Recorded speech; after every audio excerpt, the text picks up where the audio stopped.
Hi and welcome to Debt Tale. This is Rebecca Bautista and we're going to be talking about envelope budgeting or cash stuffing.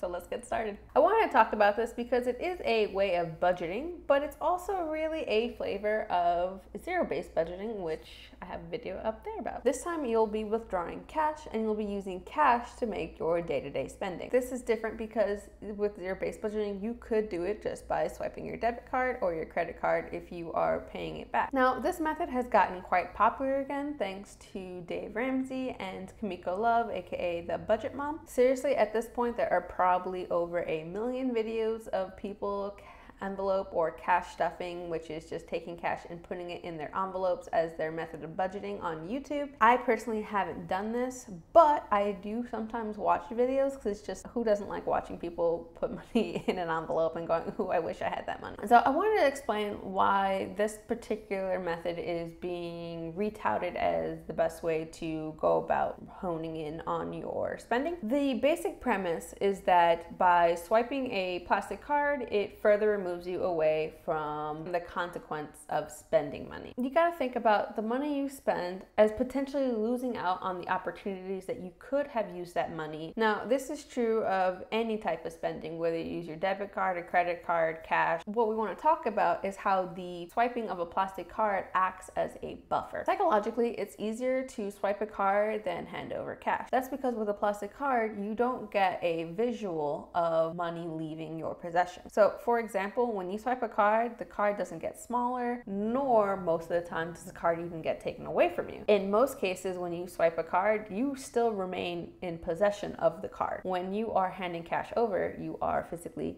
handing cash over and it is being physically removed from your possession. And not only that, with cards now, you might not even need to swipe the card. You can use your smartwatch and your phone and just tap it, even further removing you from the fact that money is leaving your account. Think of it as a digital transfer.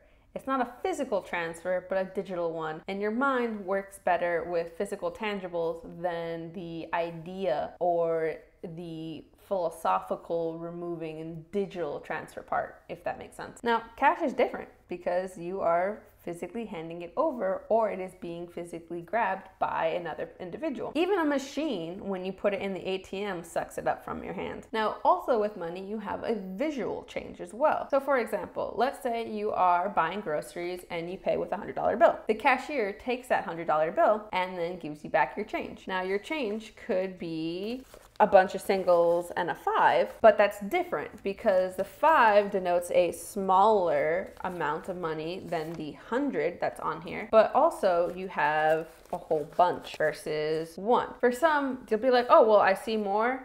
That's great, I have more. But for others, you understand that this doesn't equal this. While both still remove money from your possession, one does it digitally and one does it physically, and that is the secret trigger for your brain. So with envelope budgeting, what you do is you create an envelope for each category of spending, and then you go to an ATM or the bank and then withdraw the amount of money you think you're gonna spend in that category, and then you take that amount and put it in the category's envelope. Now, this can be done a whole bunch of ways. Some people just have them in actual envelopes. Some people have a binder. Some people have them in a wallet and they paper clip the different amounts with like a little post-it as to what each category is. It's really dependent on what is better for you. You don't have to spend money to use this method. You can just reuse envelope or do post-its or do paper clips. Or if you need that visual representation of different categories, then you can go and print out envelopes that have designs that mark those specific categories, or you can label them in a graphical visual way that pleases you. Another thing that you can consider are there wallets that have like an accordion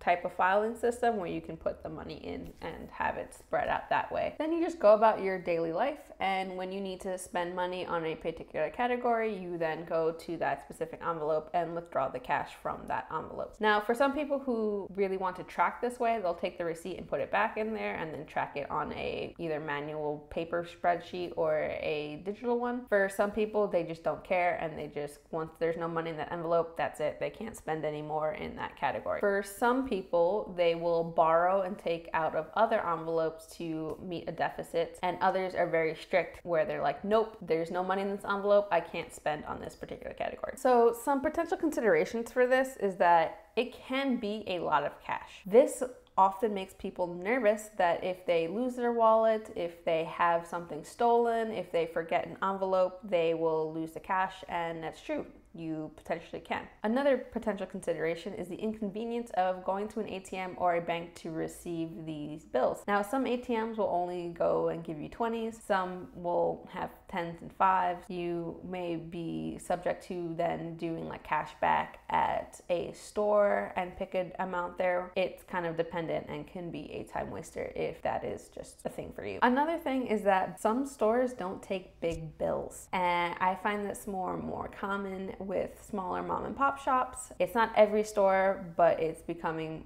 more and more frequent. There are some places that just don't take cash at all. This is new to me. I experienced it for the first time in Nashville, where all of the vendors would not take cash. It was strictly card, and this is something that may become a trend and more common. You may accidentally come into contact with counterfeit bills this method. It's also hard to do with a partner because you have to decide whether or not you are splitting up the categories in two, or each person is then the steward of an envelope in particular because they spend it, and it's just a little harder to manage. Oftentimes, using cash at a gas pump can be a nightmare. But by now, you should obviously understand that there are ways to tweak it to be beneficial. If you don't want to use cash at a gas station, then don't. You can use your card. It is for categories where you do day-to-day spending. You can choose what you decide to be the categories you use in cash. Now, another potential way to make this work for you if you are really fearful about losing cash is to do this with Monopoly money. So you still swipe, but then you remove Monopoly money from these envelopes and put it somewhere else. This doesn't work for everyone, but it has worked for a few people, and so I felt it was important to bring it up just in case. Another option is Cube Money, which I've mentioned before. It's a fintech bank where you have to pick a category before you swipe the card for it to take money out of the appropriate account. That's a cool feature. For some, this works really, really well. It is a newer bank, so sometimes there are outages where it doesn't work so smoothly, but they do generally a good job. So that's something that if it interests you, you might want to look into further. You don't have to turn all your categories into cash. If there is one place you find yourself overspending, then